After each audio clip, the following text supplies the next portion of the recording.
Welcome to بند گلی. View کرنے کا شکریہ. آپ کو ہماری کہانیاں پسند آتی ہیں تو چینل کو لازمی سبسکرائب کریں، لوگوں سے شیئر کریں اپنے فرینڈ سے، اور ہمیں کمنٹس دیں تاکہ ہم اپنے آپ کو بہتر سے بہتر کر سکیں. بہت شکریہ.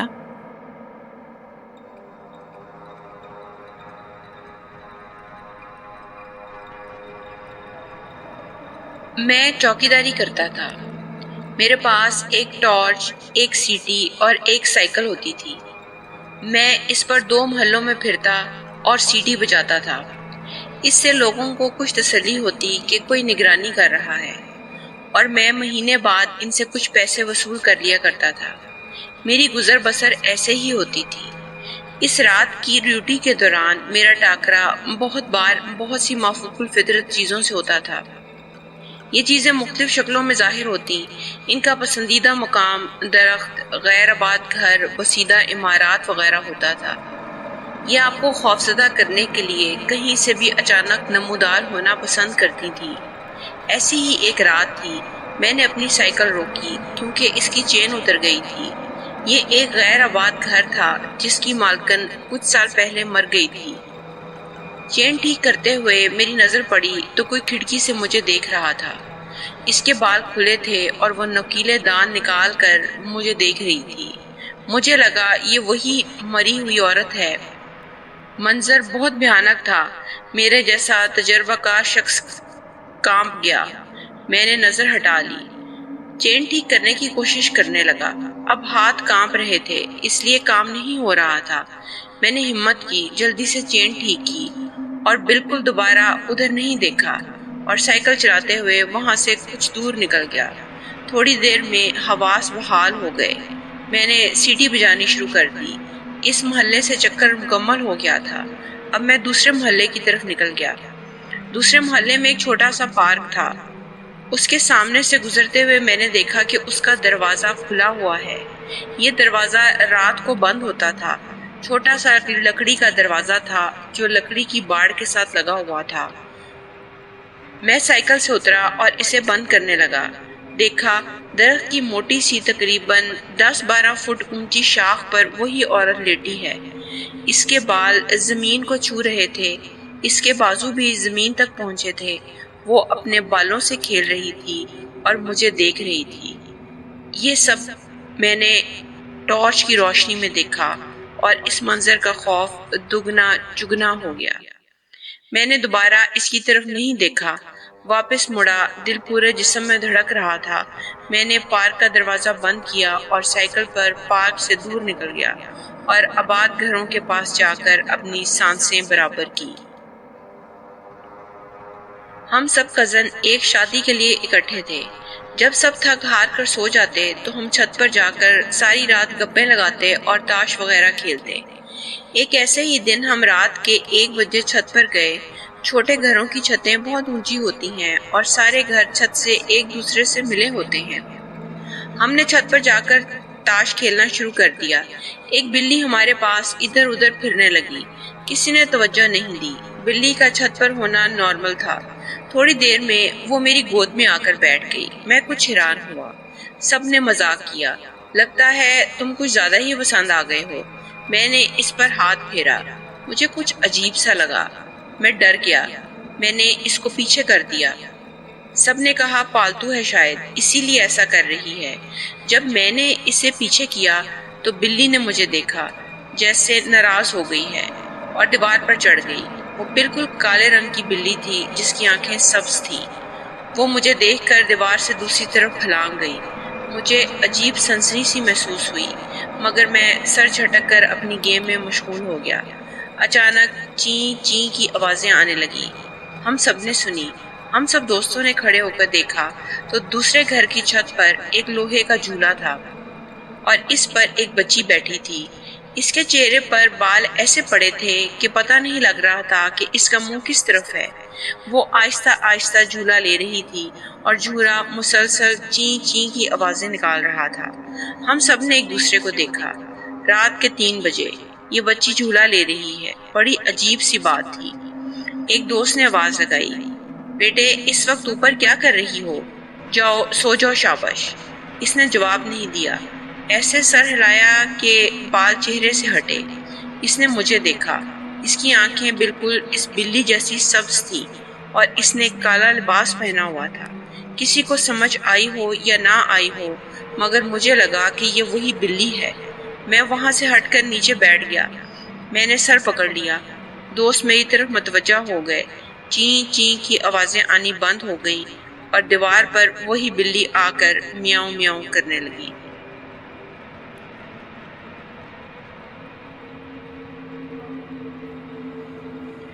نانی اماں کی نانی سے یہ کہانی مجھ تک پہنچی اور اب یہ آپ کو پہنچانے لگی ہوں۔ اس وقت علاقے اتنے گنجان آباد نہیں ہوا کرتے تھے، راتوں کو کم لوگ باہر نکلتے، چوری ڈکیتی کا خطرہ بہت کم ہوتا تھا۔ ایسی ہی ایک رات تھی، میں اور میری جٹھانی گھر سے کچھ دور ایک دور پرے کے رشتہ دار کے گھر اس کی عیادت کو گئے تھے۔ شام سے رات ہو گئی، رات کا پہلا پہر ہی تھا۔ ہم نے واپسی کا ارادہ کیا۔ اس وقت زیادہ تر لوگ پیدل ہی سفر کرتے تھے، اس لیے ہم دونوں بھی پیدل ہی نکلے۔ سڑک سنسان تھی، اکا دکا لوگ آ جا رہے تھے۔ ہمارے راستے میں کوئی بھی بازار نہیں تھا، اس لیے لوگ اور بھی کم تھے۔ ہم نے گلیوں سے گزر کر گھر جانے کا ارادہ کیا۔ سردیوں کے دن تھے اور راتوں کو دھند ہو جایا کرتی تھی۔ ہلکی ہلکی دھند اترنی شروع ہو گئی تھی۔ ایک گلی سے ایک عورت نکل کر ہمارے آگے آگے چلنے لگی۔ وہ کوئی 10 فٹ ہم سے آگے ہوگی۔ اس نے اچانک ہماری ہی زبان میں اونچا اونچا گانا گانا شروع کر دیا۔ ہم کچھ حیران ہوئے مگر ہم پیچھے چلتے رہے۔ پھر اس نے آہستہ چلنا شروع کر دیا، جس کی وجہ سے ہم اس کے کچھ قریب ہو گئے۔ ہم بے دھیانی میں آپس میں باتیں کرتے رہے۔ اچانک میری جٹھانی نے دیکھا کہ اس کے پاؤں پیچھے کی طرف ہیں۔ اس نے مجھے دکھایا۔ ہم نے منہ پر ہاتھ رکھ کر اپنی چیخیں روکی۔ اس سے پہلے کہ ہم کچھ کرتے، وہ ایک اندھیری گلی میں مڑ کر غائب ہو گئی۔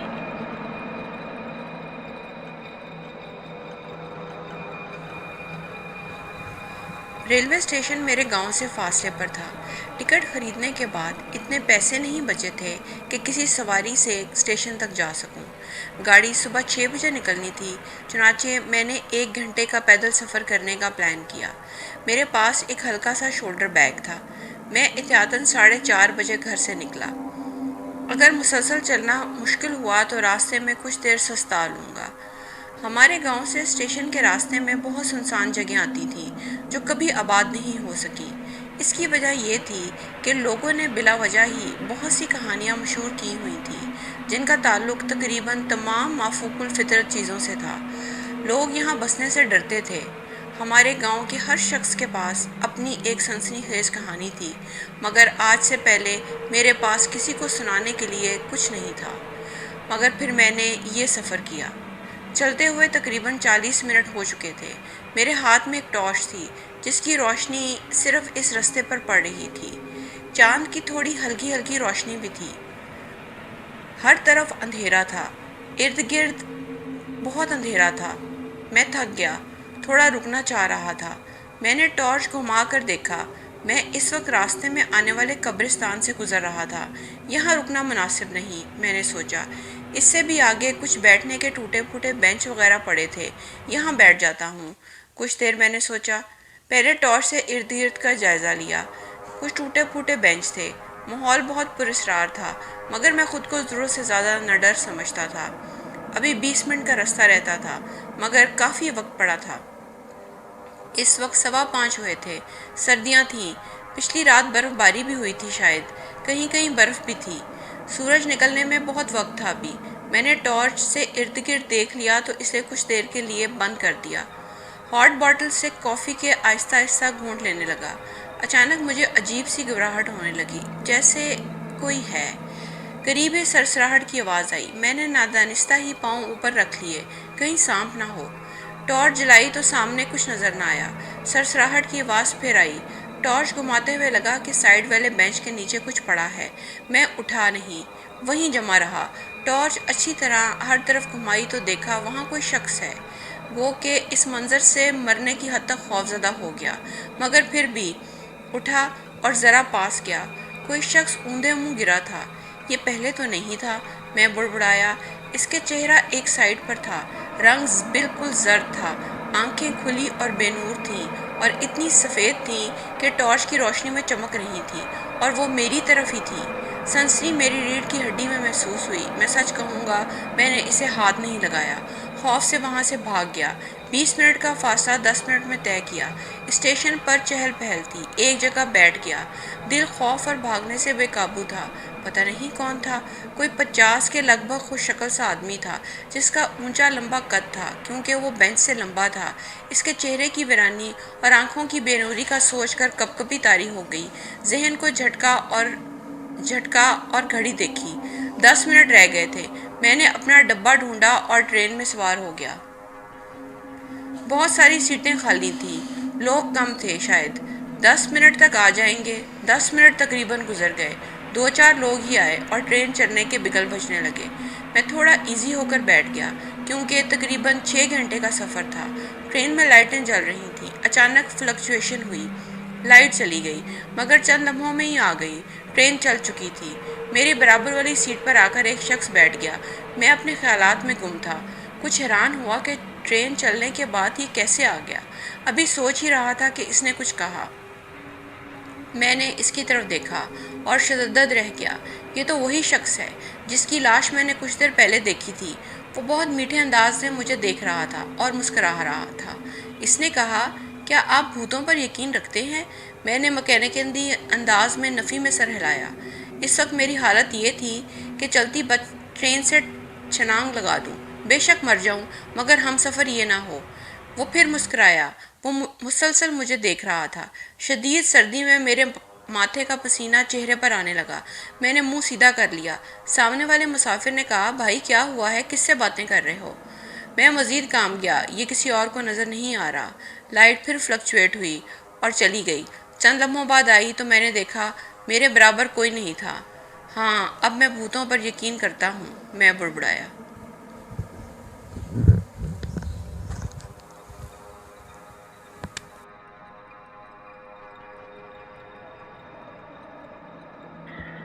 مارگریٹ اپنے بیٹے ٹام کے ساتھ شہر کے مضافات میں ایک قدیم طرز تعمیر گھر میں رہتی تھی۔ وہ ٹام کو لوگوں سے ملنے نہیں دیتی تھی۔ ٹام کو جو بھی ملتا تھا وہ کہتا تھا مارگریٹ پاگل ہے اور وہ تمہاری ماں بھی نہیں ہے۔ ٹام بہت ذہنی اذیت میں رہتا تھا۔ ادھر مارگریٹ ہمیشہ اپنے بیٹے کو سمجھاتی کہ کبھی تہہ خانے میں نہیں جانا، مگر وہ ہمیشہ تجسس میں یہ دیکھنا چاہتا تھا کہ یہ اندر ایسا کیا ہے۔ وہاں سے کسی کے رونے کی آوازیں آتی رہتی تھی۔ ان آوازوں کے ساتھ ایسا لگتا تھا جیسے کہ تہہ خانے میں بہت سے کتے بھونک رہے ہیں۔ پھر ایک دن ٹام نے ماں کی غیر موجودگی میں تہہ خانے جانے کی کوشش کی۔ تہہ خانے کی سیڑھیوں پر اترنے ہی لگا تھا کہ ایک دم سے جھٹکا لگا اور وہ کلابازیاں کھاتا ہوا تہہ خانے میں جا گرا، جہاں ہر طرف اندھیرا تھا۔ یہ دیکھ کر وہ شدید ڈر گیا۔ وہ رو پڑا اور ماں کو پکارنے لگا۔ اسے کچھ سجھائی نہیں دے رہا تھا۔ اسے اپنی ماں کی بات یاد آئی کہ تہہ خانے میں کبھی قدم نہیں رکھنا۔ یہ کچھ دیر بعد تہہ خانے سے کتوں کے بھونکنے کی آوازوں کے ساتھ ساتھ کسی کے رونے کی آوازیں بھی آ رہی تھی۔ ایسا لگ رہا تھا جیسے کہ بہت سے لوگ رو رہے ہوں۔ مارگریٹ نے گھر واپسی پر یہ شور سنا۔ پھر سوچنے لگی، یہ لڑکا تہہ خانے میں کتے کی طرح کیوں رو رہا ہے؟ کوئی بات نہیں، کچھ دنوں میں اسے اپنے دوسرے بہن بھائی اور والد کی طرح کتے کی آواز میں رونے کی عادت ہو جائے گی، جو پہلے سے تہہ خانے میں موجود تھے۔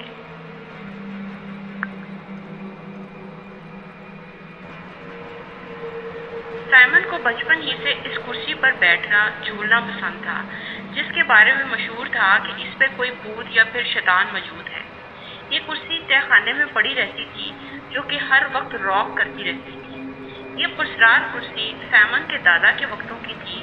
سائمن کسی کی بات پر یقین نہیں کرتا تھا اور اکثر اس کرسی پر بیٹھا کرتا تھا۔ اس کے گھر والوں نے بہت بار اس کرسی کو گھر سے دور پھینکا، مگر وہ پھر اس تہہ خانے میں اسی جگہ پائی جاتی تھی۔ اس پر جو بھی قابض تھا وہ کسی اور کا قبضہ پسند نہیں کرتا تھا۔ پھر ایک دن سائمن کی لاش اس راکنگ چیئر پر ملی۔ اس کے منہ سے جھاگ نکل رہی تھی، شاید موت کی وجہ پوائزن تھی۔ سائمن کی نینی اس واقعے سے شدید ڈسٹرب ہوئی۔ اس نے دیوانوں کی طرح اس کرسی پر ہتھوڑے برسائے اور بہت روئی، اور اگلے دن اس نینی کی لاش درخت سے لٹکی ہوئی ملی۔ اس درخت کی جھولتی لاش کے نیچے بھی وہی کرسی رکھی ہوئی تھی جو لاش کے ساتھ ساتھ خود بھی آگے پیچھے جھولنے کے انداز میں حرکت کر رہی تھی۔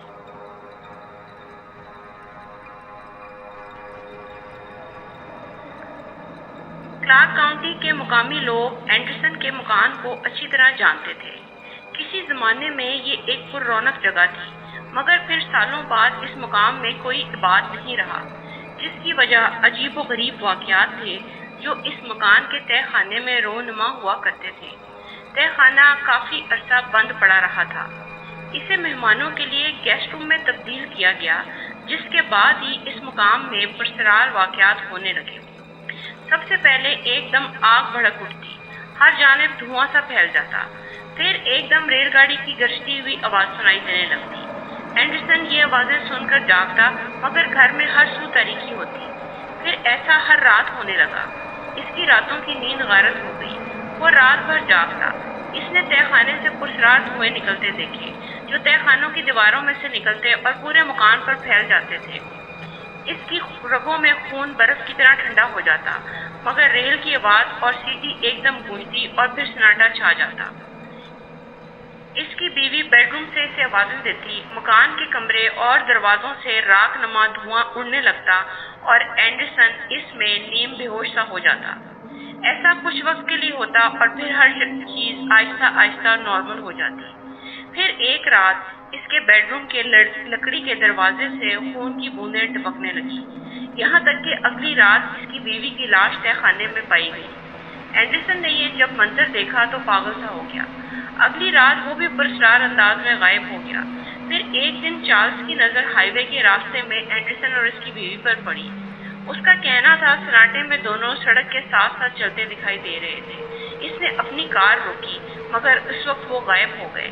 یہ ہائی وے اینڈرسن کے مکان سے نزدیک ترین تھی، جہاں اکثر رات کو اینڈرسن لوگوں کو دکھائی دیتا اور پھر غائب ہو جاتا۔ کسی کو اینڈرسن کی بیوی مکان کی دہلیز پر بیٹھی نظر آتی، پھر غائب ہو جاتی۔ وہ سفید لباس میں ملبوس ہوتی، مگر اس کے اندر گوشت اور خون کی کوئی چیز موجود نہ ہوتی۔ پھر جب ہالووین کا تہوار آتا، اینڈرسن کے مکان کے تہہ خانے سے انسانوں کے چیخنے کی آوازیں سنائی دیتی، جو کہ سناٹے میں پوری کاؤنٹی میں گونجتی تھی۔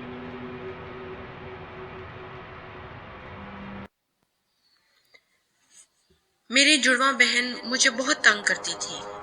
میری بلی کٹی کی تو وہ دشمن تھی۔ اس کی سرگوشیاں ہر وقت میرا تعاقب کرتی تھیں۔ میں تمہاری کٹی کو مار دوں گی، میں تمہاری کٹی کو مار دوں گی۔ میں صبح سب سے پہلے اٹھتی تھی تاکہ صبح کا مزہ لے سکوں۔ کٹی میرے آگے پیچھے پھرتی تھی۔ جڑواں پھر بڑبڑانے لگی۔ اس کی ٹھنڈی سرگوشیاں مجھے مسلسل سنائی دے رہی تھی۔ وہ کہہ رہی تھی، جس دن تم اپنی بلی مری ہوئی دیکھ کر رو گی، مجھے دلی تسلی ہوگی۔ پیرنٹس کے کمرے میں اندھیرا تھا۔ میرے بیڈ پر روشنی پڑ رہی تھی۔ میں اپنے لیے کافی بنا رہی تھی۔ میں نے کٹی کو آواز دی۔ میری جڑواں میرے بیڈ پر بیٹھی تھی۔ اس کا چہرہ زرد تھا۔ وہ مجھے ایسے گھور رہی تھی جیسے کوئی بدروح ہوتی ہے، اور مسلسل مجھے تنگ کر رہی تھی۔ میں اس کو نظر انداز کر کے کٹی کو آوازیں دے رہی تھی۔ میں نے اس کو کھانا دینا تھا نا۔ مجھے امید ہے آپ لوگ سمجھ ہی گئے ہوں گے میں کتنی نرم دل تھی، اور یہ میری جڑواں کتنی ناقابل برداشت تھی۔ بس اسی لیے میں نے اسے 4 سال پہلے یہی قتل کر دیا تھا، کیونکہ میں اس کے سائے میں جینا نہیں چاہتی تھی، مگر اس بدروح نے میرا پیچھا ابھی بھی نہیں چھوڑا۔ امید ہے آپ سمجھ تو گئے ہوں گے۔ پیٹر اپنے 2 بڑے بہن بھائیوں اور ایک نینی کے ساتھ ایک محل نما گھر میں رہتا تھا۔ اس کے ممی پاپا کام کی وجہ سے اکثر گھر سے باہر رہتے تھے۔ کچھ ہی روز قبل ان کی نینی کی موت ہو گئی تھی۔ اس کے گلے میں پھندا تھا اور وہ ان کے ماما پاپا کے کمرے کی چھت سے لٹکتی ہوئی پائی گئی تھی۔ آج ان کے گھر میں بہت پولیس اور کمیونٹی والے اکٹھے تھے۔ گھر والے بہت خوفزدہ تھے۔ پیٹر نے سنا اس کی ماما ایک آفیسر کو بتا رہی تھی کہ ان کے کمرے کا دروازہ لاک ہوتا تھا اور ان کی غیر موجودگی میں کسی کو ان کے کمرے میں جانے کی اجازت نہیں ہوتی تھی، اور یہ بات پیٹر اور اس کے بہن بھائی بھی اچھی طرح جانتے تھے۔ ان کی نینی کا مینٹل سٹیٹس بالکل ایسا نہیں تھا کہ وہ خودکشی کر لے، اس بات سے سب اتفاق کر رہے تھے۔ پولیس والے رپورٹس لے کر چلے گئے۔ کچھ دن گزر گئے، اس واقعے کو ایک نئی نینی ہائر کر لی گئی، کیونکہ کام تو نہیں رکتے۔ وہ کسی کو پسند نہیں آئی، بہت غصے والی تھی۔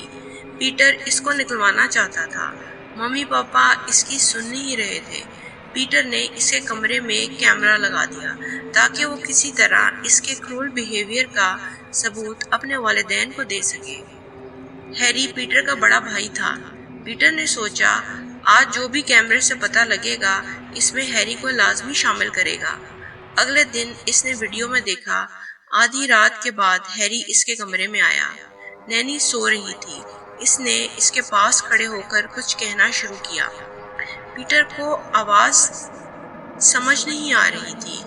10 منٹ میں وہ نینی اٹھ گئی اور اس نے چلنا شروع کر دیا۔ ہیری اس کے پیچھے تھا۔ ہیری بالکل نارمل نہیں لگ رہا تھا۔ پیٹر ویڈیو دیکھ کر پریشان ہو رہا تھا۔ اس نینی نے چلتے ہوئے اسٹور سے رسی پکڑی اور ممی پاپا کے کمرے کی طرف چلنے لگی۔ وہ مکینیکل انداز میں چل رہی تھی جیسے نیند میں ہو۔ پیٹر کھٹک گیا۔ اوہ، یہ خودکشی کرنے جا رہی ہے، پیٹر چیخا۔ اس نے ویڈیو کو بند کیا، ماما پاپا کے کمرے کی طرف بھاگا۔ نینی کی لاش وہیں لٹکی تھی۔ وہ خوف سے چیختا ہوا ہیری کے کمرے میں گیا۔ ہیری سو رہا تھا۔ اس نے اس کو جگایا اور اس کو لاش دکھائی۔ ہیری نے شدید پریشانی کا اظہار کیا۔ ممی پاپا آ گئے، پولیس آ گئی، سب علاقہ اکٹھا ہو گیا۔ پیٹر نے پاپا کے ایک دوست پولیس والے کو کمرے میں بلایا۔ اس کو کہا کہ میں آپ کو کچھ دکھانا چاہتا ہوں۔ ویڈیو میں نینی سو رہی تھی اور وہ سوتی ہی رہی۔ مزید اس ویڈیو میں کچھ نظر نہیں آیا۔ پیٹر بہت حیران ہوا، پریشان ہوا۔ وہ پولیس والے کو ثبوت دینا چاہتا تھا مگر وہ ایسا نہیں کر سکا۔ پولیس والا یہ کہتا ہوا نکل گیا، اس سے ہمیں کسی چیز کا ثبوت نہیں ملتا۔ پیٹر شدید کوفت میں کمرے سے نکلا۔ ہیری عجیب نظروں سے اسے دیکھ رہا تھا اور مسکرا رہا تھا۔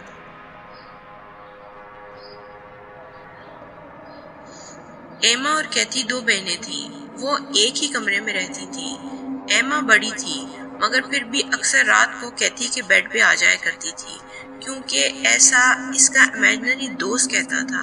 ایما کا امیجنری دوست ایک بیئر تھا جو اس کی پسندیدہ ڈال کی شکل میں اس کے ساتھ رہتا تھا۔ یہ بات کیتھی کو کبھی سمجھ نہیں آئی۔ ایما روز رات کو اس ڈال سے باتیں کرتی اور اس کی باتیں سنتی اور جواب دیتی۔ کیتھی کو کبھی کبھی اس کی ان حرکتوں سے بہت ڈر لگتا۔ جب کیتھی اس کو روکتی تو ایما اس کے ساتھ آ کر لیٹ جاتی، کیونکہ اس کو اس نے دوست نے ایسا کہا ہوتا تھا۔ ایما کی ایسی حرکتیں کیتھی کو مزید خوفزدہ کر دیتی۔ وہ کبھی کبھی بھاگ کر اپنے ممی پاپا کے کمرے میں بھی چلی جاتی۔ وہ اکثر جب سو جاتی تو اس کو اس کے بیڈ پر واپس لٹا دیا کرتے تھے۔ وہ لوگ تیسرے فلور پر رہتے تھے۔ ایک رات کیتھی نے ایما کو کھڑکی پر چڑھتے دیکھا۔ وہ بھاگ کر گئی اور اسے نیچے کھینچا۔ کیا کر رہی ہو ایما؟ کیتھی چیخی۔ ایما نے اسے ایسے دیکھا جیسے وہ سوئی اٹھی ہے۔ کیا ہوا؟ میں یہاں کیسے آئی؟ ایما نے پوچھا۔ تم کھڑکی پر چڑھ رہی تھی۔ ایما پریشان ہو گئی۔ کیتھی بھی پریشان ہو گئی۔ ایما نے کیتھی کو بتایا کہ وہ ڈریم میں اپنی ڈال کو بچانے کے لیے جا رہی تھی۔ کیتھی کو لگا ایما پریشان ہے۔ ایما رونے لگی۔ آدھی رات تھی۔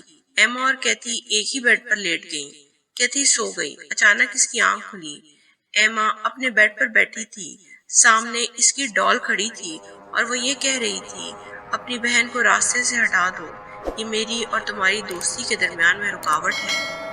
اس رات کیتھی کو پتہ چلا کہ یہ امیجنری دوست دراصل امیجنری نہیں ہے۔